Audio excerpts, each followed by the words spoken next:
આજ મુદ્દે અમારા સંવાદદાતા મિહિર સોની લાઈવ જોડાયા છે વધુ અપડેટ સાથે। મિહિર, જણાવશો કે ડેમોલેશન કરવા માટે જ્યારે એએમસીની ટીમ ગઈ ત્યારે પથ્થરમારો કરવામાં આવ્યો હતો, શું વધારે અપડેટ?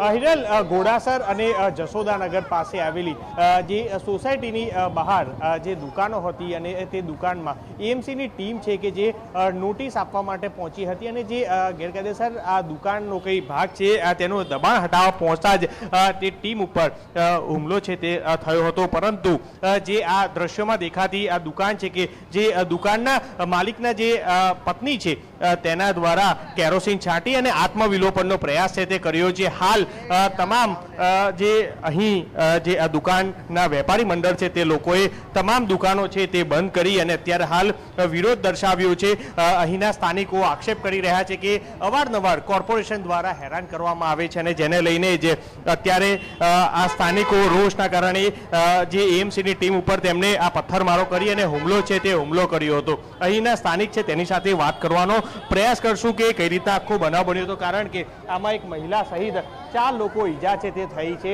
અને કઈ રીતે આખો બનાવ બન્યો હતો, શું આખી ઘટના બની હતી? કેટલા વાગે બની હતું? હું તો નહીં હતો। 9 વાગે 9 વાગે પછી શું આખી ઘટના બની હતી? એ હું નહીં હતો સાહેબ, હું નહીં હતો। અત્યારે કેમ બંધ કરી છે તમે? તમામ દુકાનો બંધ કરી, શું કારણ છે? અત્યારે કારણ એ છે કે એને લોકો તોડવા આવ્યા હતા, ભાભીએ આપઘાત કર્યા, એને હિસાબે અત્યારે બંધ છે ને જ્યારે આવે છે ત્યારે આ દુકાન તોડે છે।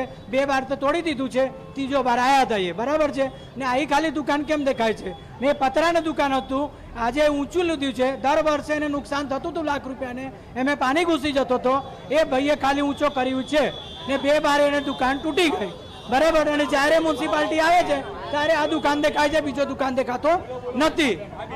આટલી કચરો બી હોય સાહેબ તો ફટ કરતા સીલ મારીને 2000 રૂપિયા લઈને જતો રહે, બીજા દિવસે તોડી દેવે, એવું કેમ નિયમ છે?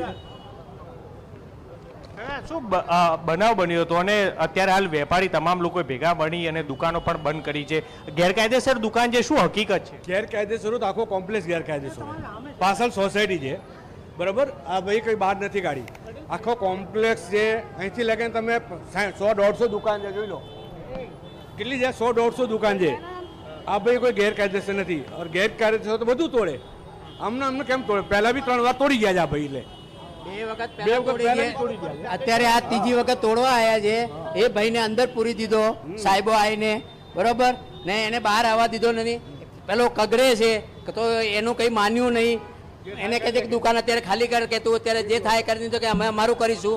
પેલા બેન આવીને એમને સમજાવવા માંડ્યા તો કે તમારે આપઘાત કરવું હોય તો કરી લો, કે મરી જવું તો મરી જાઓ, બરોબર બરોબર। આવી ધમકી આલી એ સાહેબોએ, હા એ સાહેબો એવી ધમકી આલી એટલે બેને અહીં તેલનો ડબ્બો પડ્યો હતો, તેલનો ડબ્બો લઈને માથે રેડીને એમને આપઘાતનો પ્રયાસ કર્યો એમને, બરોબર? એ 99% દાઝી ગયા છે।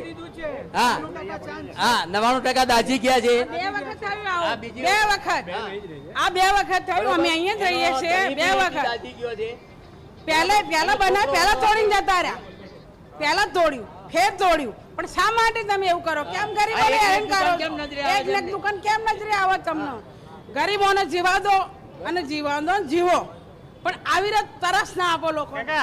તોડવા હતા બધા પથ્થરમારો કર્યો તો શું? ના પથ્થરમારો કઈ નહીં, બધા એ રીતે જ એમને અંદર પૂરી દીધા ને તોડા માંડ્યા હતા। પહેલા આયતરા કરતો હતો બેચારો, તો પહેલા બેન એને ઘાત કર્યો તો પણ એમને માને નહીં, એવું છે।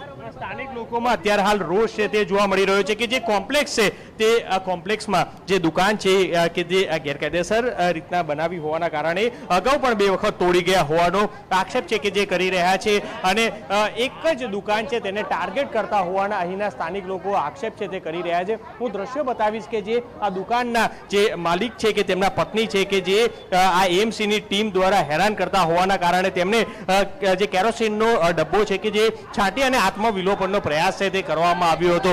અહીં જે અનાજ ભંડારની દુકાન છે અને આ દુકાન પહેલા શેડ હતી અને આ શેડ બાદ હવે એ પાકી દુકાન બનાવી હતી અને આ દુકાન છે તે એએમસીની ટીમ છે કે જે તોડવા માટે આવ્યા અને ત્યારબાદ અહીં તેમને જે દુકાનના માલિક છે તેમને પણ અંદર પૂરી અને આ કાર્યવાહી છે તે કરતા હોવાના સ્થાનિક લોકો આક્ષેપ છે તે કરી રહ્યા છે। મિહિર, માહિતી બદલ આપનો આભાર।